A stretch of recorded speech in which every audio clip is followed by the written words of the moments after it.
Hello and welcome to the Phoenix 5 Info Show. I'm your host, Lieutenant Vince Lewis with the Phoenix Police Public Affairs Bureau, coming to you once again from Phoenix Police Headquarters in beautiful downtown Phoenix.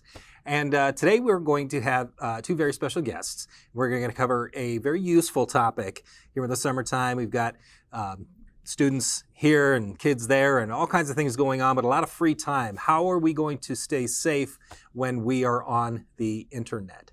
And we're going to go over some topics, some 10 basic safety tips, courtesy of the Department of Homeland Security. But before we go any further, I'd like to introduce my very special guests today, two wonderful people, Emma, who is 18, and Sophia, who is 15.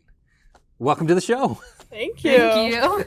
So they might look familiar. They are my daughters, and we're very happy to have you. You're on summer break right now, so thanks for spending a little bit of time with dear old Dad to go over some internet safety.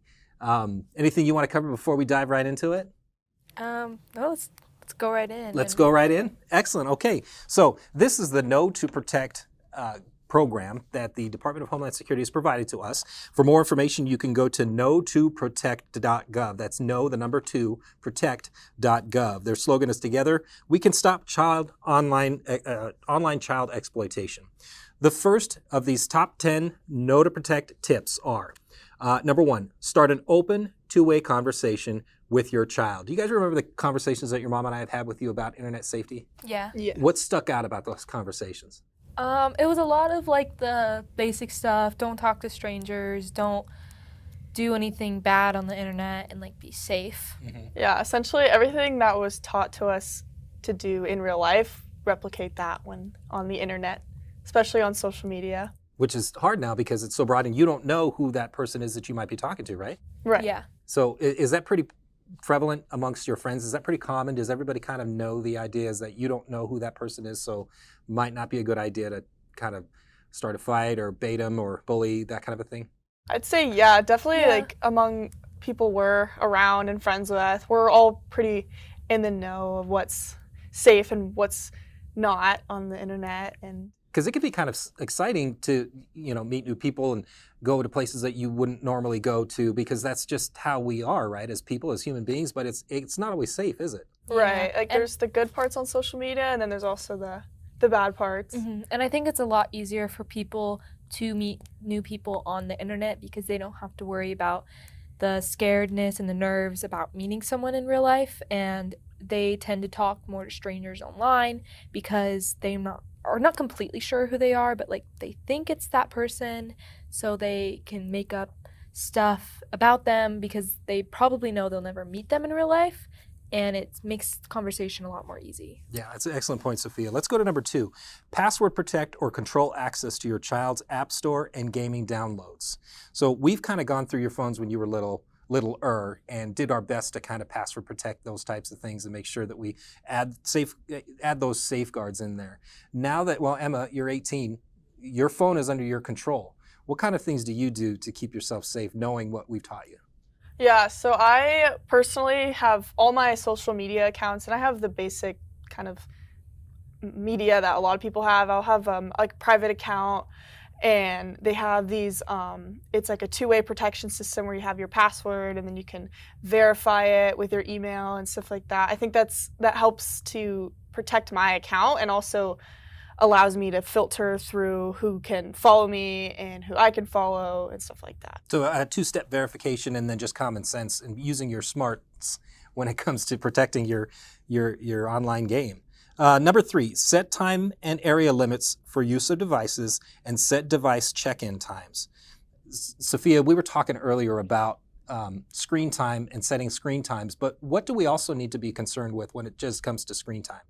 With screen time, I know personally a lot of the people that I know that have it know a way around it, whether they know the screen time password or just certain like hacks that they can push through that. So I think overall, it's more important to just have a really good conversation with their kid about screen time and then maybe put the setting on, because then they know, okay, I had this big conversation. They know what they want. I know what they want of me, and it's easier to just be like that than just set a setting and say, because I said so, that's why it's on there. Because then you feel a little more like personal about it. Yeah. Creating like a better understanding. Having that understanding between caregivers and children when it comes to on-time screen times and content is it's an important conversation to have right away. The next step, set all apps, games, devices to private. Emma, you touched on this, right? Why is that important? So speaking from my own experience and a lot of other people my age, it's very, so on, for example, my Instagram account, I have a private account, and my direct message system is on requests. So in order for someone to even send me a message, they have to request. And I know some people who don't have that have experienced some unfortunate messages. And so just having that system kind of allows you to be like, before I can even open this message, I can see if it's from a follower or someone I know. And then that also goes with live chats on like video games, for example. You can kind of be talking to just about anyone on the server, and that can get pretty dangerous pretty quick. Absent any of these settings, in your best guess, how many times do you think you get DM'd or direct messaged? How many times do you think people would get direct messaged by a stranger? Probably at least once a day or once a month. And you don't know who they are, right, or what they want. Mm-hmm. Okay. A good thing. And some of them are just bot accounts. Yeah, on you Instagram, like you got to robots. look out for those, because a lot of the people that do message you are like hackers, and they'll be like, oh, click on this link, and then like obviously you shouldn't click on the link, but if you do, like that's how they hack your Instagram. And if you put like important, because I know, or apps like Instagram and stuff, they do sometimes have like the marketplaces and stuff where you can buy stuff from those apps, and then that is access to your credit card or your debit card or whatever, and then also your number. So there's just a lot of information that you don't even think about that's on there that so many people can access if you let them directly message you. So I got a direct message from Lady Gaga, and she asked for $145 to put towards her new album, and she was trying to make some music. And she even said rah after that. Was that Lady Gaga? No. So some things to look out for are the fact that the profile picture was a screenshot of a searched image of Lady Gaga. Or if you kind of look at the account, like realistically, Lady Gaga's not going to have 13 followers. And Lady Gaga is like a bajillionaire. She doesn't need $150.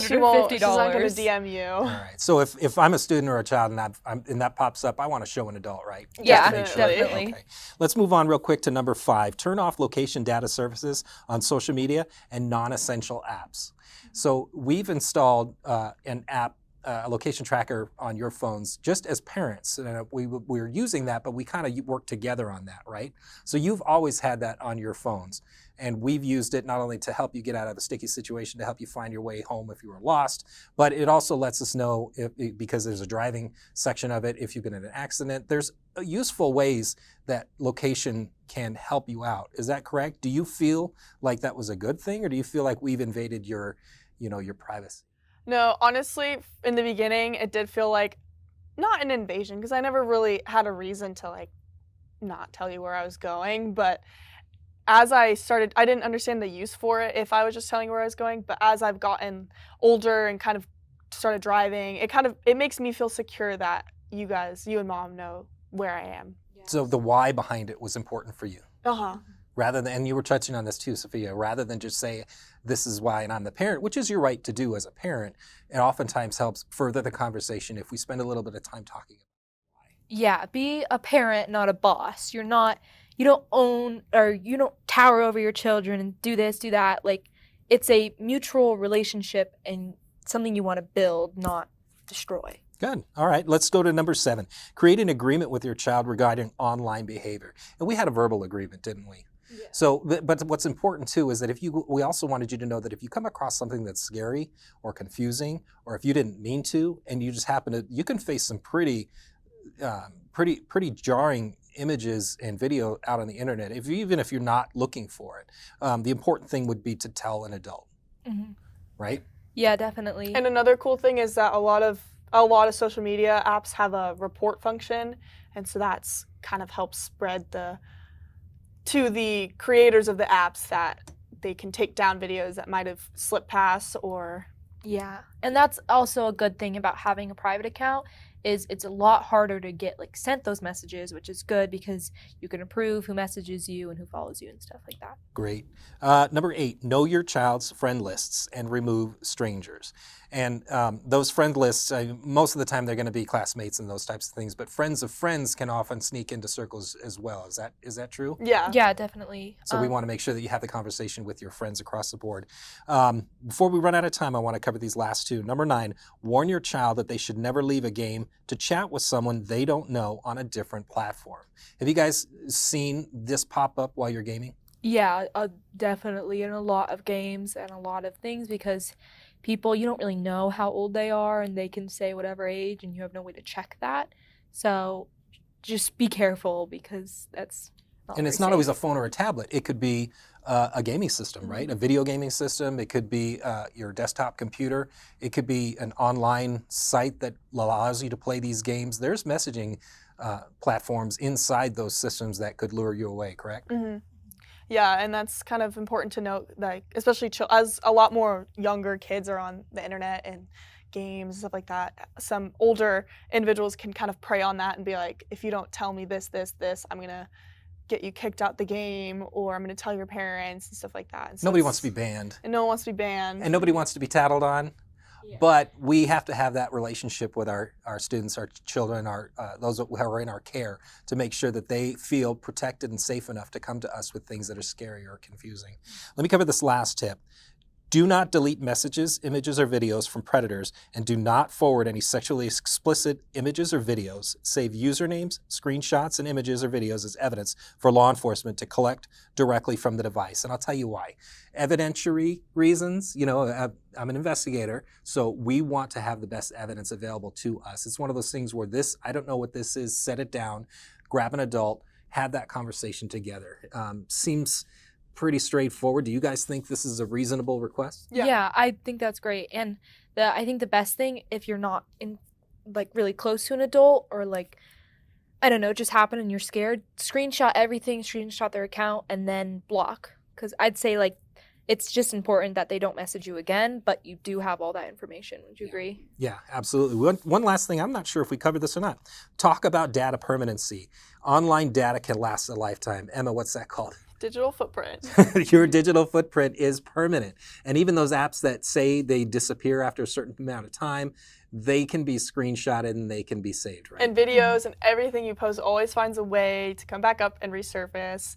And that's kind of it. I've actually known a couple people where that's been the determining line of why they've gotten sports scholarships revoked or financial scholarships revoked when going into their future endeavors. And so it's one thing to know that what you put on the internet doesn't go away. Yeah. Just be smart. If you don't want like your parents or grandparents seeing it, then you don't want it online.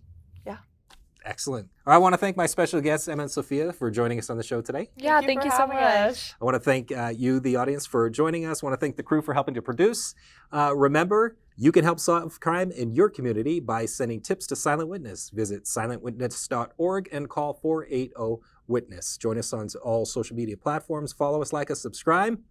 We're hiring. Go to joinphxpd.com. And as always, remember, we're all in this together.